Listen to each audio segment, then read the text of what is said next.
ओम शांति। आज हम सब चाहते हैं कि हमें कर्मों का अच्छा फल मिले, क्योंकि कर्मों का अच्छा फल हर कोई चाहता है कि उन्हीं कर्मों से मैं अपने घर में सुख शांति भी लाऊं, सुख समृद्धि भी लाऊं। प्रयास भी करते हैं अच्छे कर्म करने। कई बार हम अनेक आत्माओं का सहयोग करते हैं, दान पुण्य करते हैं, बहुत सारी चीजें ऐसी करते हैं जिससे हमें खुशी भी मिलती है। लेकिन फिर भी कहीं ना कहीं हम अंदर से दुखी रहते हैं और कारण ढूंढते हैं, क्या कारण है अपने अंदर की दुखी का। अपने अंदर दुख का कारण क्या है? क्यों मैं दुखी हूं? क्यों मेरे मन में शांति नहीं है? क्यों सुकून नहीं है? मैं धन भी कमा रहा हूं, परिवार भी अच्छा है, लेकिन फिर भी मैं दुखी हूं, क्यों? तो हमें कुल मिलाकर एकांत में बैठकर अपने से बातें करनी है कि मुझे क्या चाहिए, मैंने क्या ऐसे कर्म किए हैं जिससे मैं आज सुकून ढूंढ रहा हूं।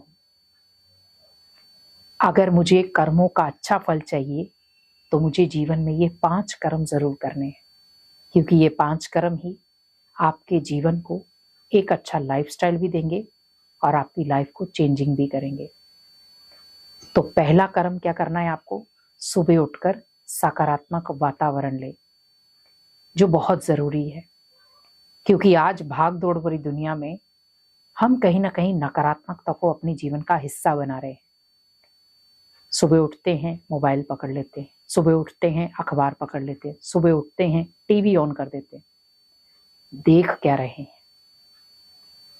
मैं ये नहीं कहूंगी कि आप ये चीजें मत देखो, लेकिन आप ये देखो कि मैं माइंड को सबसे पहली डोज क्या दे रहा हूं, नेगेटिविटी की दे रहा हूं या पॉजिटिविटी की दे रहा हूं। मोबाइल में भी क्या देख रहा हूं, अखबार में भी ये क्या पढ़ रहा हूं, और टीवी में भी मैं क्या चला रहा हूं। अगर तीनों में सकारात्मक चीजें हैं तो भले आप देखें, लेकिन अगर नेगेटिविटी है तो आप कोशिश करें कि मुझे जैसे मैं सुबह उठा, मुझे सकारात्मक वातावरण और सकारात्मक सोच रखनी है, संकल्प सकारात्मक रखने हैं, ताकि मुझे कर्मों का फल अच्छा मिल सके। क्योंकि अगर मेरा माइंडसेट सकारात्मक होगा तो पूरी दिनचर्या में मेरे कर्म भी सकारात्मक होंगे। क्योंकि सूर्य के आगे भी जब बादल आ जाते हैं तो धरती पर छाया हो जाती है, लेकिन जब जैसे बादल हट जाते हैं तो वो प्रकाश देता है। वैसे नेगेटिविटी हमारे मन को छाया की तरह काम करती है, कुछ नजर नहीं आता, लेकिन उस छाया को मिटाएं और सकारात्मक ऊर्जा को अपने जीवन का हिस्सा बनाएं। तो पहली शुरुआत सकारात्मक संकल्पों से करें। दूसरा, भगवान का ध्यान करें। उठते ही दूसरी चीज क्या करनी है आपको? भगवान का ध्यान। क्योंकि जब आपका माइंडसेट पॉजिटिव होगा, आप मेडिटेशन बहुत इजीली कर पाएंगे। और जब मेडिटेशन करेंगे तो उससे 3 फायदे आपको होंगे। मन सकारात्मक होगा, मन एकाग्र होगा और मन खुशनुमा होगा। क्योंकि मेडिटेशन वो विधि है जो अगर हम एक बार अपने लाइफस्टाइल में उसको डालना शुरू हो गए तो हमारे जीवन में अचीवमेंट्स आती जाएंगी और हमें कोई नहीं रोक पाएगा आगे बढ़ने से। मेडिटेशन का डायरेक्ट कनेक्शन है भगवान के साथ। मन की बात करना, अपनी इनर पावर को जगाना, तो उससे आप अपने कर्मों को अच्छा बना सकते हैं और कर्मों का फल भी आपको अच्छा मिलेगा। तीसरा, आपको क्या करना है? हर एक आत्मा को दुआएं देनी है, क्योंकि दुआएं वो बल हैं, वो शक्ति हैं जो हमें खुद भी शक्तिशाली बनाएंगी और अनेक आत्माओं को भी। कहीं पे भी आप बैठे हैं, आपके फैमिली मेंबर हैं, कोई भी हैं, आप सभी आत्माओं को दुआएं देते जाओ, देते जाओ, देते जाओ। मांगने की इच्छा मत करो, हमें देना है, देना है, देना है, और वो लौटकर 100 गुना आएगा आपके पास। वो है कर्मों का फल। क्योंकि जो दुआएं आप दे रहे हैं वो कर्मों से ही कनेक्ट हो रही हैं। आपके अच्छे कर्म हैं जो बदले में आपको अच्छे कर्मों का फल मिल रहा है। तो मुझे क्या करना है? कैसी भी आत्मा है, कितनी भी कठोर आत्मा है, कितनी भी बेसमझ आत्मा है, कितना भी आपका मजा ले रही है वो, लेकिन उनको क्या करो आप, दुआएं देते जाओ देते जाओ देते जाओ।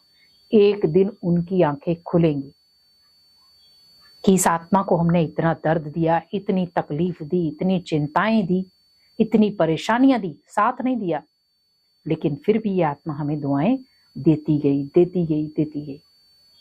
तो हम बन गए दाता। तो आप सोचो आपके कर्मों का फल कैसा होगा, बहुत पावरफुल। तो तीसरे में क्या रखना है आपको, दुआएं। और चौथे में हमेशा सबका सहयोग करो। कोई आपका सहयोग करे या ना करे, कई बार हम इच्छाओं से सहयोग कराते हैं, तो हमें अनेक आत्माओं का सहयोग करना है। और जब हम अनेक आत्माओं का सहयोग करेंगे बिना किसी इच्छा के, क्योंकि कई बार हमारे अंदर इच्छा भी पैदा हो जाती है कि मैंने किया तो ये भी करे, नहीं, कभी भी आप इच्छा के साथ सहयोग ना करें। विदाउट इच्छा के आपको सहयोग करना है, जिसका फल आपको एक दिन भगवान जरूर देगा, आज नहीं तो कल जरूर देगा वो। तो हमें हमेशा ध्यान रखना है कि सहयोग करो निस्वार्थ भावना के साथ, क्योंकि जब आप निस्वार्थ भावना के साथ किसी भी आत्मा का सहयोग करते हो, उसका फल आपको भगवान जरूर देता है। और पांचवा है लास्ट, आपको अनेक आत्माओं को शुभ भावना शुभकामना की अंजलि देनी है, जो आज के समय में बहुत जरूरी है।